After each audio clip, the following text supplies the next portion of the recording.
If you have any kind of memory issues or focus issues, you have brain fog going on, researchers recently found something that is probably going to be of interest to you. They found that changes in our brain due to our diet have lasting impacts on our brain function. I'm Dr. Jeffrey Kemrow, and over the last 15 years, I've worked with thousands of patients. And really, my biggest focus is working on stress and the changes in the brain. And this research is going to be applicable in many, many ways for a lot of different people. And that's what we're really going to dive into on this. So, first of all, what did those researchers find? They found that the Western diet changes the brain in certain ways. The area of the brain that is affected in that most is the hippocampus. Now, the hippocampus is an area that is very, very determinant of memory. So if you don't have good hippocampal function, your memory formation is not as good. And ultimately, what they're showing on this is something that, let's go back and actually give context to all of this first. So just like anything else, if we don't have things built the way that they're supposed to from an early stage, it causes problems, right? So if you have your house and you want to go back and you want to retrofit it to something else, if you didn't build it right the first time, it's going to be a problem. You're going to have to go backward, you're going to have to do all that work, and then you're going to have to add it on, right? At some point, we have to complete development before we get to that next stage. The brain is no different on that. And this is really what we see in any kind of neurodevelopmental disorder, whether it's ADHD or autoimmunity, autism, dyslexia, whatever that neurodevelopmental disorder is, there's areas of the brain that are left behind. They don't mature the way that they are supposed to, or to the level that the rest of the brain is matured. Some areas in there, in really all those cases, you see areas of the brain that are over matured for the patient. So the person that is experiencing it has areas that are over mature in comparison to other areas. So there's that variance. So if this would be even for both of them, not only is this one overdeveloped, this one is underdeveloped, making a bigger disparity between those two. And that disparity is what causes problems. The bigger the disparity, the more problems that they're going to have, the more symptoms they are going to have. So that's really what we're talking about when we look at this. And like I said, that hippocampus is very, very important in the formation of memory and all of that stuff. Now, the susceptibility here is if something doesn't form and mature correctly, then it's going to break down more easily too, right? How many things have you bought that were cheaply made and they break down faster, right? That's kind of the problem. Now, what do we see memory issues develop in? Hippocampal area, right? So anything like Alzheimer's or dementia of any kind has an effect on that hippocampal area. So if we don't develop that hippocampal area, then it leads to issues later on, more susceptibility to those different forms of dementia. That's a big deal, right? So what can we do to avoid this? The researchers showed that the Western diet is partially associated with that, and there's a multitude of factors in there. You've got a reliance on sugar and refined carbs. We have way too many processed foods that expose us to different chemicals. How many omega-3 versus omega-6 fatty acids are we getting? There's a lot of different aspects to this. We need those omega-3s to build healthy brain tissue. The Western diet in general, the American diet, is filled with omega-6s. When we get that ratio thrown off, it throws off a lot of different systems within our body. It's not just brain development, but it's a lot of other systems as well. We end up with a lot higher inflammatory load, and that inflammatory load obviously slows down development too. So this is a bigger problem, and dietary changes are probably going to be the best thing that we can do overall. But there are other things that we need to consider in this. The amount of stress that we're under. In America, we spend $300 to $500 billion in associated costs on stress.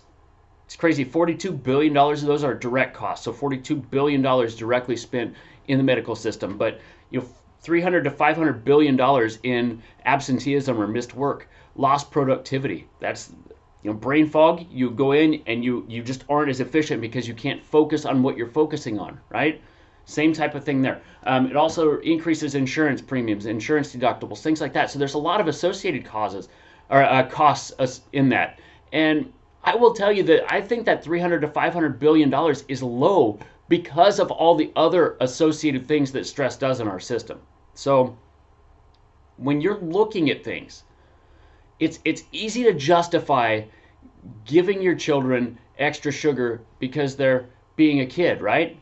It's probably what our grandparents did to us. It's what our parents allowed us to do. Things like that, and looking at the effects that it is having, looking at the epidemic levels of ADHD and autoimmunity, allergies, autism. The list goes on and on.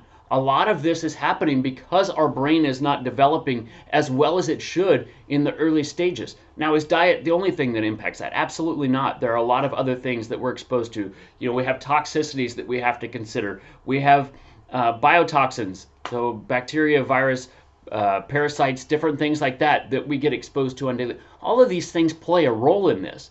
But one of the easiest things to control is our diet, right? So if we have a lever that's easier for us to move and help us get in that direction, help us move further in that direction, it's going to erase some of this. It might not be a full answer for this, but it's going to help move you down the road. And that's the biggest thing, is if we can get our children moving in the right way, we start reducing some of these numbers. And as we start reducing some of these numbers, it has a compounding effect. Why does it have a compounding effect? Because ultimately, what these things are is epigenetic in nature. Your epigenetic expression is passed on to the next generation. So it's a combination of mother and father. The genes go on, but the epigenetics are, is this gene turned on? Is this gene turned off? And that is something that is passed to our children. So as they start to have healthier epigenetic expression, their children are going to have a healthier epigenetic expression. And this starts to compound. So not only, you can run the numbers on this pretty quickly.